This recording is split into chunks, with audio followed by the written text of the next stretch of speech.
The Room was an important title for mobile gaming. It intelligently utilised the possibilities of touchscreen interactions to provide players with beautifully wrought, tactile puzzle boxes. Lots of levers, dials and buttons to play with, wrapped up in a spooky period setting that fused science with the supernatural. It was a class act and a well-deserved hit. 4 games and several multi-platform releases later, the latest instalment of this well-regarded series has arrived on the new frontier of VR. Will it prove to be a killer app for the Oculus Quest? The game casts you as the hands and face of a police detective in Victorian London, investigating the disappearance of an archaeologist. It's a matter of minutes before the plot thickens and the game sets out its stall as an unnerving plunge into the unknown and arcane. It plays out in a series of discrete rooms, packed with contraption-based puzzles that you have to fiddle with and figure out in order to progress. Armed only with a mysterious eyepiece that reveals secrets hidden to the naked eye and a basic inventory system, it's up to the player to try and unravel the truth. Whereas previous games in the series have made a virtue of the touchscreen, this time it's VR's turn. As you might imagine, Fireproof Games have really nailed those glorious interactions in VR. Pulleys must be pulled, buttons must be pressed, and mechanisms must be activated. An early example of the immersion that VR has brought to the game is the flickering slide projector in the very first room. You can view the projected images while physically pulling the lever for the next slide without having to look at it. It's a simple but meaningful indication of how an interaction can really sell a setting and vice versa. It's also impressive that they managed to do this with the Quest's inside-out tracking, which usually depends on having your virtual hands in view at all times. Navigation is handled by zipping between hotspots, teleportation style. I know that this will be initially frustrating to some. It certainly was to me. However, it actually proves to work in the game's favour. It becomes apparent that it's really vital to the way that everything works. The game doesn't want you to be lost and wandering around, not knowing if that candlestick might be interactive or if that book might activate a hidden door. It gives you a series of focused mechanical and environmental riddles to solve, and it wants to give you the context and clarity for them, without you having to fight against the sensations of abstraction and aimlessness that a more free-form exploration puzzle game can often create. I think this clarity of design helps to ground the game, and is part of the unique legacy of the Room series, which I'm glad has carried over to VR. If there is a misstep that the game makes with navigation, it's that the game features fade-in, fade-out snap turning only.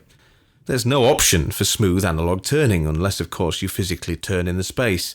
I would have thought that giving the player more options in this regard is more or less mandatory now, and it seems surprisingly backwards that it doesn't. I really do not like snap turning and never use it, but I understand some people do. Personally, I feel like it's enough of a task fighting the forces of darkness in Victorian London using only some tweed gloves, without also feeling like a twitchy epileptic into the bargain. Whilst the game gives the option of playing seated, I really wouldn't recommend it. Not only does this force you to use the immersion-breaking snap turn, but it also makes a lot of the interactions finicky and uncomfortable, if you have any arms on your chair, that is. They require broad movements and lots of reaching down and around. The best method for seated play would be on a swivel chair with no armrests. It's really not one for armchair detectives. I'm constantly surprised that this kind of setting isn't used more for video games, but also sort of glad that The Room has the run of it. All the fun tropes of Victoriana mystery are here and gloriously realised. Egyptology and archaeology, fog-bound streets, a symphony of brass and wood and clockwork. It's pleasantly haunted by the starched collars of Christopher Lee and Peter Cushing, and the heyday of mid to late 70s Doctor Who. It's never so crass and unsubtle as to self-identify as steampunk, of course, but it sure scratches that itch. It never betrays the setting or plays it for cheap references or postmodern irony. It's neck-deep in its own conviction, and so much better for it. It's obliquely referential to its influences without ever being overt. You won't find any letters from S. Holmes or luggage embossed with CT Hulu. Huge props to Fireproof Games for continuing this level of restraint. The graphics and sound design are phenomenal. The detail that the devs have rinsed from the Quest's modest hardware is very impressive, with the texture work, reflections and patina of different surfaces quite something to behold. The Quest version holds its own very well against the technically heftier PC and PSVR versions. The audio consists of foreboding atmospherics, with every click and tick of machinery or rasp of metal on stone flawlessly realised. The only thing about the game that seems less than stellar is the way that the virtual hands are useless and weightless with non-interactive objects or the stuff that you've done with. They just clip through the scenery and the furniture like nothing is substantial, and is the teensiest bit immersion-breaking and dated. No one's expecting Half-Life Alyx levels of physics-based solidity, but this sort of thing is rapidly becoming old hat, and not in a charming period way. Apart from that, though, this is more than polished across the board. Some specifics are hard to convey when we strive to make our reviews as spoiler-free as possible. If you're at all interested in this game, it won't let you down. Avoid spoilers and lengthy, irresponsible video previews as much as possible if you think you'll be adding this to your library.